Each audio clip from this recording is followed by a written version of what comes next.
They can't stop thinking of you at 3 a.m. and it's slowly breaking them down. Right now, while you are reading this, there is someone lying awake in the dark.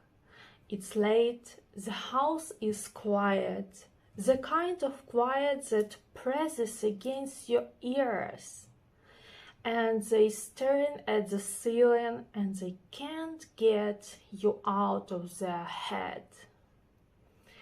Not in a sweet way, not in a gentle drifting off to sleep way, in the way that gnaws, in the way that won't let them rest, in the way that has them rolling over for the first time, picking up the phone, putting it back down, telling themselves they're not going to look at your name, and then looking anyway.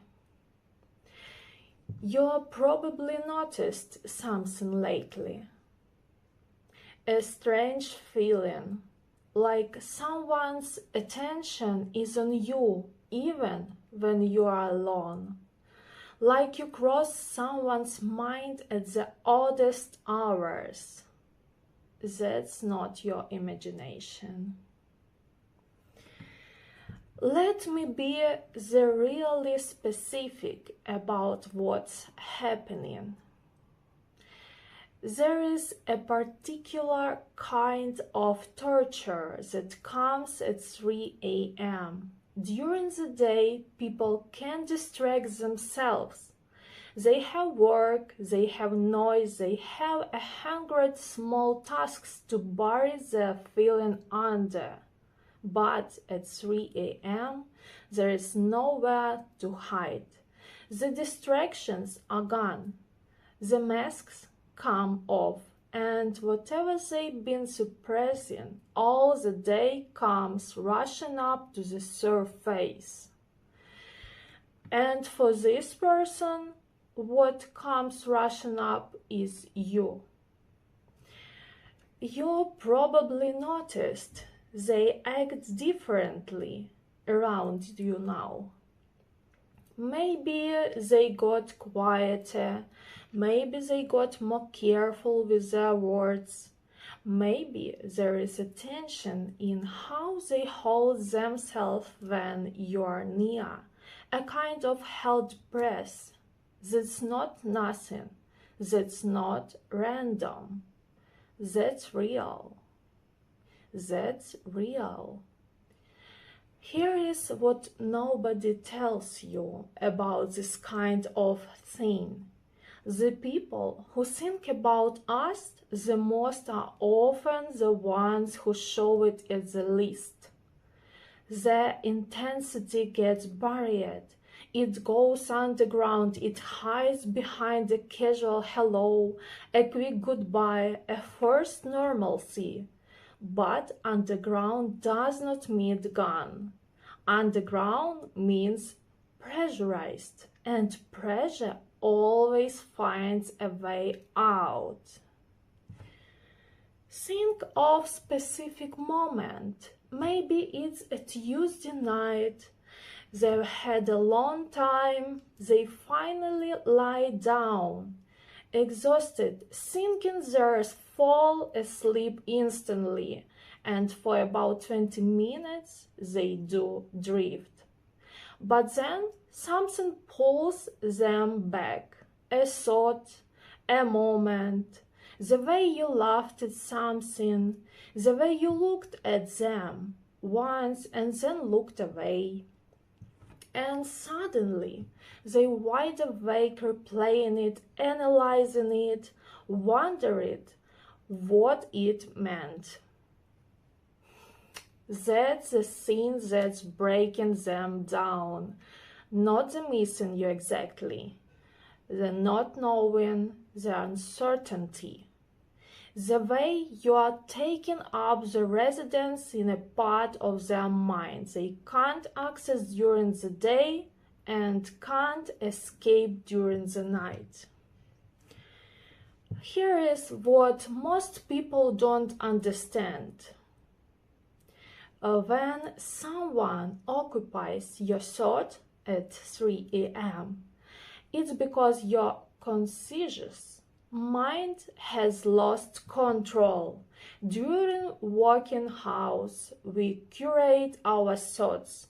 We decide what to focus on, but in those dead hours of the night, the curation fails. And what surfaces is what actually true, what we actually feel underneath all the performance. So, when this person can't stop thinking about you at 3 a.m., it's not a passing thing. It's a really thing about them right now. It's the thing they can't admit to themselves in daylight, finally speaking up in the dark. And it's slowly breaking them down because you can't sustain that kind of internal noise forever. The lost sleep, the constant reply, the energy it takes to act normal during the day when your insides are in chaos. It wears a person thin. Let me be really specific about what they're feeling. They're feeling exposed. Even thought you've done nothing to expose them. They're feeling like you can somehow sense it, like like every time they see you, you can read the sleeplessness on their face. They're feeling frustrated with themselves, asking, why can't I just let this go? Why does this person of all people have this kind of hold on me? And underneath the frustration, there is something they really don't want to feel. Vulnerability. Because to think about someone this much, this involuntarily, is so to admit that you don't have control, and for a lot of people, especially the kind of person who hides their feelings, losing control is the scariest thing in the world. And then something shifted. Maybe you noticed it. There came a point where they could not keep pretending it was nothing. The 3 a.m. thoughts go too loud, too frequent, too undeniable. They crossed a line in their own mind from this is a passing thing to this is something real and I don't know what to do about it. You have not done anything to cause this. That's what makes it so powerful. You did not manipulate them, you did not chase them, you did not perform for them, you just existed. You were just yourself, and something about your realness, your particular frequency, so under their skin in a way they can't shake. That's the kind of pull that nobody chooses and nobody can fake. Now, here is where it gets interesting.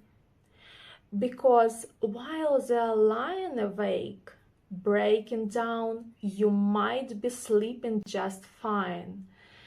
And that imbalance is part of what's destroying them. The thought that they're consumed by you while you might barely be thinking of them at all. The thought that they're losing sleep over someone who is at peace.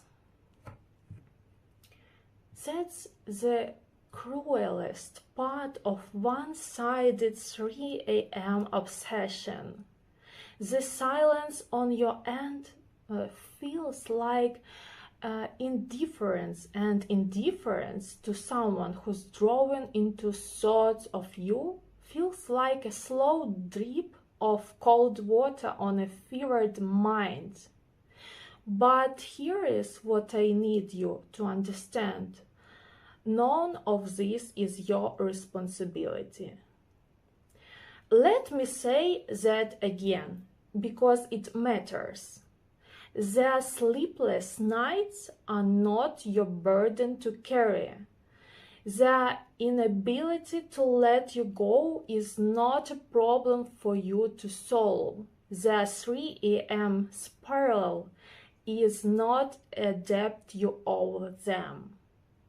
You don't have to do anything with this information. You don't have to reach out. You don't have to soften. You don't have to make yourself smaller or more available to ease their discomfort. Their feelings are there to manage. That might sound cold. It's not.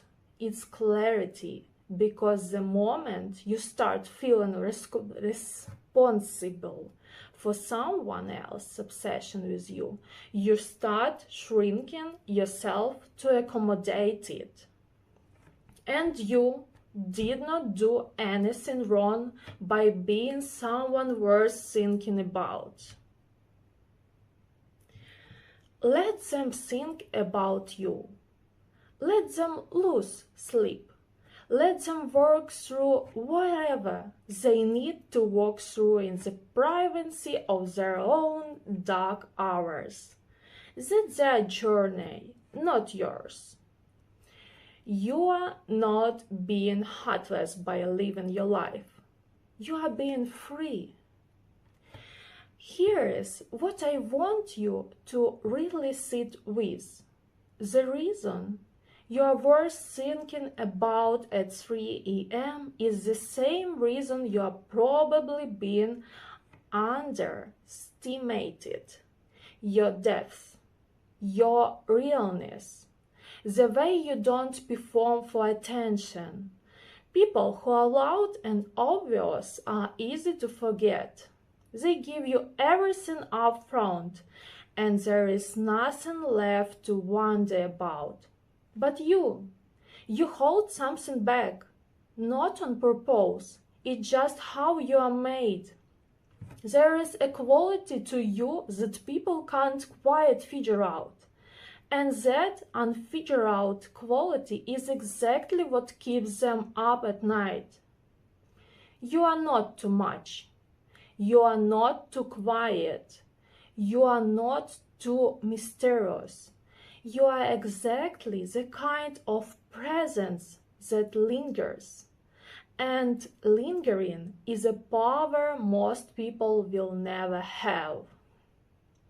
So, let me be really specific about what's coming. This pressure they are feeling, this 3 a.m. breaking down, it can't stay buried forever. Pressure always finds release. One of two things will happen. Either they will find the courage to be honest, to come toward to you, to finally say what's been keeping them awake, or they'll have to do the hard internal work of letting you go, which will break them down even further before it sets them free. Either way, the resolution is theirs to reach. You don't have to rush it. You don't have to force it. You don't have to make it easy for them. You just keep being you. You keep sleeping at night. You can live in your beautiful, full, real life. And you let the universe handle the rest. Because here is the truth that I really want to land for you. The fact that someone can't stop thinking about you at 3 a.m. is not a sign that you need to do something. It's a sign of who you already are. It's evidence of a presence so genuine that it imprints on people, that stays with them, that refuses to fade. That's not nothing you have to earn. That's not something you have to chase. That's just what happens when you stop performing and start existing as yourself. You are already chosen this. Not the obsession that's theirs, but the version of you that's worth obsessing over. You chose it the moment you stopped trying to be what everyone wanted and started just being real. And that realness is magnetic in a way that the performers and the pleasers will never understand. So, tonight, when you go to sleep, rest easy. Somewhere out there, someone is lying awake thinking of you, and that's not your way to carry. That just proves that you matter, that you are memorable, that you are kind of person who once known cannot be forgotten. You don't have to do anything with that. You don't have to fix it or feed it or fear it. You just get to know it. New connections are coming. New people who will see you clearly, who won't keep you a secret at 3 a.m. but will tell you in the daylight exactly what you mean to them. People who match your realness instead of hiding from it. They are already on their way. And the ones who can only love you in the dark, who can only think of you when there is alone and unguarded, you can wish them well. You can feel compassion for their struggle. And you can keep walking forward into a life where you are not a 3 a.m. secret, but fully witnessed, fully chosen, fully loved presence. Because that's what you deserved. That's what you always deserved. You are the thought that keeps people awake. You are the presence that lingers in rooms after you leave. You are the realness that the world is starving for. And you don't have to lose any sleep to be that. You just have to keep being you. Rest well tonight. You are more than enough. You always have been. Love you. Sleep easy.